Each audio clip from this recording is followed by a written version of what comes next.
Mesdames et messieurs, bonsoir. Bienvenue dans ce 19h. Voici le sommaire. Votre émission, l'entretien du dimanche numéro de ce 2 octobre 2022 a reçu pour vous Constantin Amoussou. Il est acteur politique. Il a d'ailleurs donné son avis sur les législatives à venir ainsi que d'autres sujets de l'actualité. Vous l'entendrez dans cette édition. Et puis, nous irons à la découverte d'une pure merveille de la nature. Il s'agit des mangroves situées à Adunkor, dans la commune de Ouida, plus précisément sur la côte d'Avlekete. Kano François Rongbele Hintor sera notre guide dans cette immersion. Hors de nos frontières, les responsables de la stratégie et de la planification du FNDC ont appelé les autorités françaises à mettre fin à leur soutien à la junte au pouvoir en Guinée. Voilà pour le sommaire.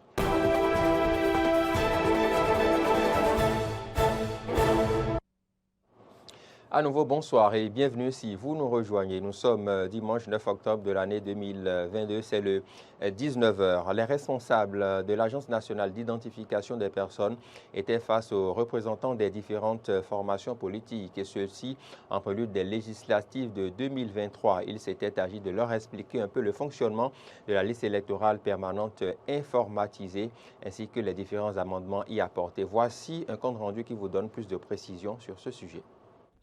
Séance d'échange entre les responsables de l'Agence nationale d'identification des personnes et les présidents et ou représentants des différentes formations politiques. À l'ordre du jour, le processus aboutissant à l'affichage de la liste électorale informatisée provisoire leur est expliqué avec la prise en compte des différentes recommandations. Le transfert des personnes qui le souhaitent est sujet désormais à certaines conditions expliquées ici à l'occasion. Les demandes de transfert doivent se faire par les intéressés et donc les demandes ne sont recevables qu'en présence des intéressés. Quand on laisse affaire d'Internet, là, on se rend dans l'arrondissement où il y a un agent de collecte. Il ne suffit pas d'aller pour dire c'est mon enfant, c'est ma femme, c'est mon mari, c'est mon cousin, c'est mon neveu, c'est ma nièce. Non. C'est celui qui veut faire son transfert qui vient. Protection des données à caractère personnel. Il vient avec sa pièce d'identification, la pièce dont il dispose, une simple copie de cette pièce-là au verso. L'agent est là à l'aider à formuler son intention de réclamation. Et ça va être géré sans problème.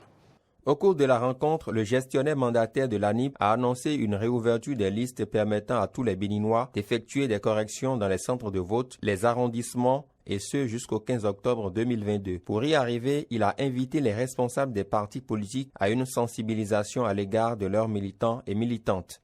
Dans un exercice de questions-réponses, les responsables des partis politiques se sont exprimés tout en faisant part de leur volonté d'une inclusion pour la transparence et la réussite de tout le processus.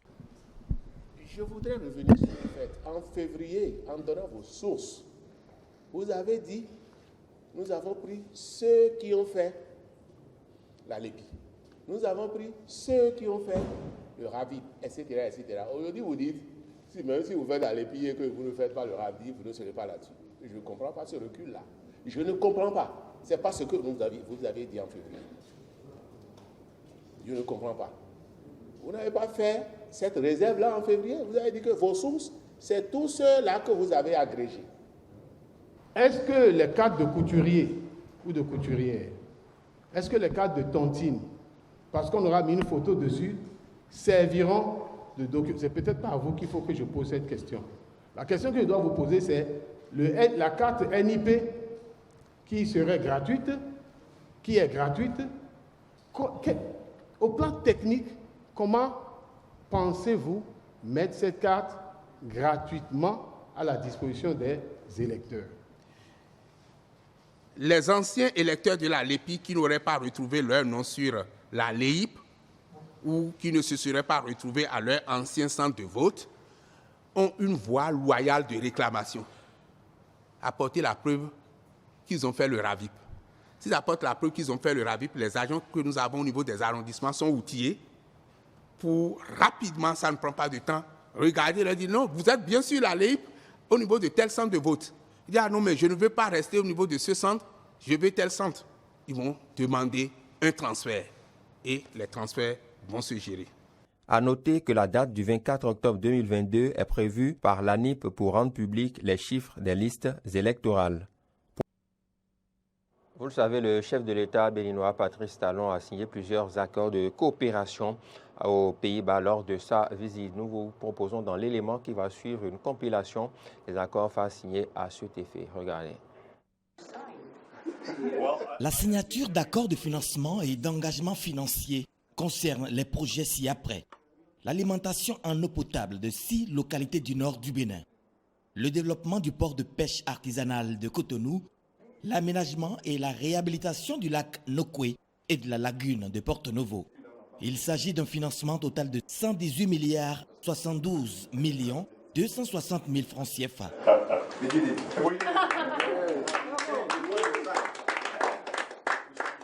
Le projet de renforcement de l'eau potable dans le nord du Bénin a pour but la mise en place de nouvelles installations d'eau potable dans les villes de Karimaman, Kobli et Gogounou et le renforcement des infrastructures existantes dans les villes de Natitengu, Tukuntuna et Kopargo.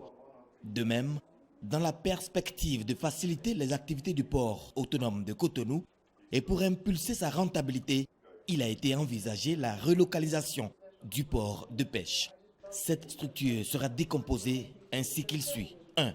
Zone de service nautique qui comprendra des infrastructures modernisées pour le service de remorquage et de pilotage du port, une zone dédiée à la marine nationale et un chantier naval. 2. Zone dédiée au développement des activités liées à la pêche artisanale et semi-industrielle.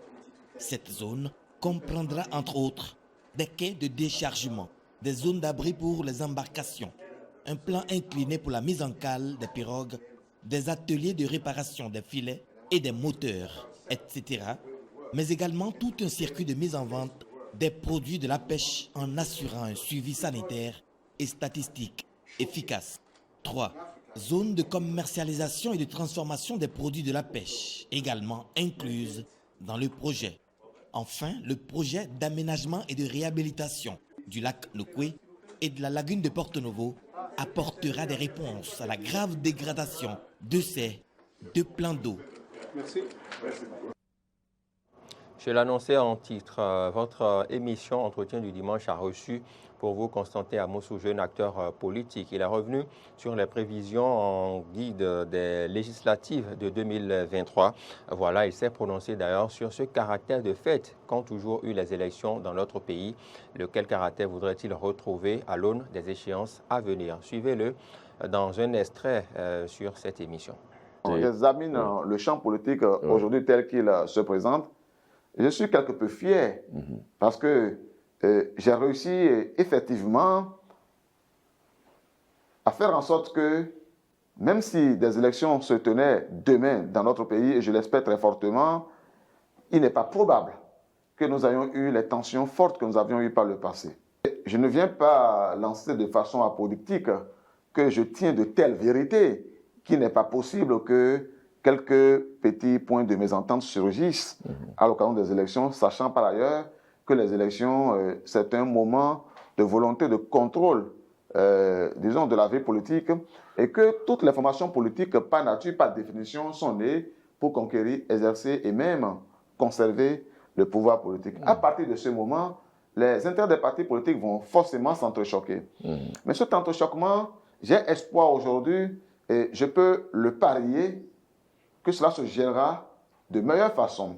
Et que les élections qui arrivent, j'en ai la certitude, seront le plus inclusives possible, que les acteurs qui le désirent, qui travaillent, qui auront aussi appris de leurs erreurs par le passé, parviendront à prendre des dossiers qui retiendront l'attention des institutions qui sont chargées d'arbitrer sur la qualification des dossiers de candidature pour les élections.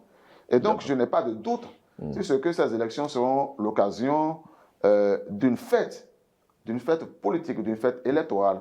Parce que les Béninois, même en étant en désaccord, échangeront les idées, continueront de se parler, feront valoir leur droit de vote et nous allons construire un Parlement que j'espère des plus beaux, qui soit encore l'un des moments forts dans la construction de l'histoire politique démocratique de notre pays. Constantin Amonsou avait nourri l'ambition de publier un ouvrage sur la gestion de notre pays. Il a tout fait d'abandonner cette idée. Il a expliqué d'ailleurs les motivations qui l'ont amené à prendre une telle décision toujours au cours de l'émission. Il en a profité par ailleurs pour revenir sur l'un des traits caractéristiques du chef de l'État qui est la paix et le pardon. On l'écoute. Et à un moment du cursus de publication de ce livre, parce qu'un ouvrage, c'est plusieurs étapes, et que des contingences du moment m'ont conduit à ne plus passer à la phase de publication. Je retiens que cet ouvrage ne fait plus partie de ma bibliographie. Donc ça ne paraîtra plus, en fait. Il ne paraîtra pas. Il ne paraîtra d'autant plus pas que, à la vérité, sa philosophie n'est plus la mienne. Sa philosophie, c'était la philosophie de celui qui critiquait l'action du gouvernement. Ma philosophie aujourd'hui, c'est la philosophie de celui qui contribue. Donc je préfère, au lieu d'avoir à dépeindre ce qui ne marche pas, contribuer à améliorer ce qui se fait de beau et à mettre en exergue ce qui se construit, tirer en moi-même leçon de ce que je pourrais avoir à faire, parce qu'à la vérité, la gouvernance, c'est génération après génération que nous construisons. Ce qui se fait donc, quand il se fait de bien, c'est à notre profit qui se fait. Parce que quand ce sera à notre tour d'être aux plus hautes fonctions de la République, notre génération, je veux dire, c'est sur ce qui aura été bâti, c'est au bout de l'ancienne corde que nous allons tisser la nouvelle. Et ben, en plus de ça, il y a eu des gens qui ont fait pire que moi. Moi, je n'ai jamais proféré la mort du chef de l'État, mais il y a des gens qui l'ont fait, mais qui ont été pardonnés par lui et qui sont devenus ses militants les plus chevronnés aujourd'hui, en tout cas autant que moi-même. Donc vous considérez que si le pardon n'existait pas au sein de la rupture, quelqu'un comme Bertin Corvus n'aurait pas été capable de revenir à la rupture et d'être accepté, d'être hébergé par la maison rupture. D'accord. C'est la preuve que pour tous ceux qui sont encore dans l'opposition, qui sont en clandestinité, qui sont en exil, qui ont des différends avec le chef de l'État, la paix est et reste toujours possible. Patrice Talon est un homme de dialogue. C'est un homme qui écoute, qui pardonne.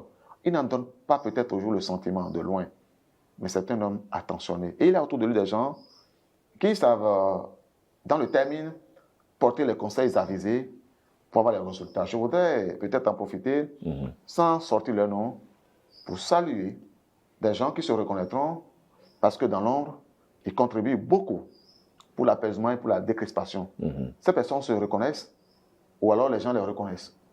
Et c'est parce que ces personnes sont et travaillent dans l'ombre à construire la paix qu'il a toujours été possible pour quiconque a été en différend avec le chef de l'État, quelque profond aient été les désaccords, de revenir et de devenir un acteur qui participe à la construction du pays. Allons maintenant à notre immersion dans la commune de Ouida pour découvrir ce paysage pittoresque qui s'étend à perte de vue et qui attire d'autant plus de touristes nationaux qu'internationaux. C'est Cano François Rongbele-Rinto qui nous conduit à cet effet. Suivez. Paysage calme et fabuleux. Atmosphère sauvage mais rassurante. Prise au piège au milieu des écharpes de palétuviers, des arbres à longues racines poussant dans les habitats salins côtiers, les merveilles de la nature se laissent découvrir de plus près à Togben, à Donko. Ces forêts de mangroves situées le long de la côte béninoise sont en réalité un réservoir de la biodiversité et sont l'objet de toutes les attractions. En semaine, tout comme en week-end, les gens y font pour du tourisme. Nous sommes précisément à Rounodi et dans les mangroves de Rounodi. Quand tu es là pour la visite, vous avez une barque à moteur bien sécurisée. Vous avez un guide touristique qui va vous guider et vous donner des explications au moment quand vous allez poser des questions. Et vous avez un conducteur qui est là pour les visites. Et maintenant, pour la visite, il faut une somme. Et notre barque à moteur a droit de garder 10 personnes. On a droit de garder 10 personnes et toutes les 10 doivent porter des gilets de sauvetage comme ce que j'ai porté. Et on a au moins 30 à 1 heure de temps pour visiter le lac. Et prendre par des endroits, passer par les voies de mangrove jusqu'à tomber sur le lac. Et puis après, c'est la visite. Après une demi-heure de balade sur la lagune côtière entre Adonko et Rondodi, l'on se rend compte de l'immense richesse que constituent les mangroves. Ce sont des arbres qui, de par leur fonction, aident les ressources halieutiques, les poissons, crabes et autres à pouvoir se reproduire aisément. De par leur attrait, ces plantes accueillent les oiseaux et facilitent l'hivernage entre plusieurs régions. C'est aussi un endroit qui sert de pique-nique pour les visiteurs. Et quand ils demandent de rester dedans pour pouvoir le faire, nous, on les laisse, ils restent dedans et ils font leur pique-nique. Quand ils demandent de s'installer dans l'eau, nous, on essaie de prendre des précautions, organiser comme on peut organiser pour qu'ils fassent au moins leur fête dans l'eau. Mais la plupart des gens que je rencontre demandent de rester dans la barque motorisée pour pouvoir faire. Il y a même des couples qui viennent et on a des tables qu'on installe bien organisées. Et puis on fait une fête sur l'eau, des anniversaires et puis c'est bien quand même. La balade sur l'eau peut vous conduire d'une ville à une autre. Mais pour bien en profiter, le guide touristique suggère que cela se fasse en semaine car en week-end, il y a du monde. Jusqu'au village des Malgroves au nid des Azos. Après ça, on prend le long de l'autre côté du lac en allant vers Ouida, déjà à partir de Avlekete. On est déjà sous les Malgroves. On fait le long des Malgroves jusqu'à Ouida. Jusqu'à Grand Popo, on peut faire des visites. Et passer par des Malgroves jusqu'à Grand Popo.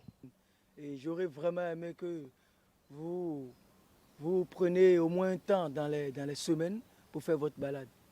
Là, vous serez plus à l'aise. On est plus à l'aise de faire ce qu'on fait. Et on s'amuse plus, on a plus de temps. Mais en week-end, on n'a pas assez de temps.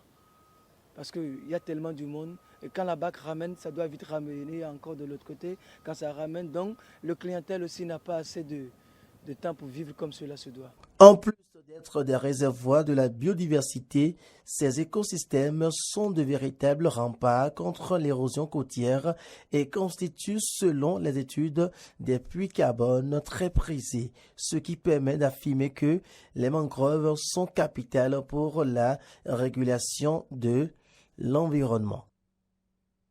Quoi nous donner une idée, bien évidemment, pour faire cette visite dans la commune de Ouida. Allons en interactualité maintenant pour finir cette édition, plus précisément en Guinée.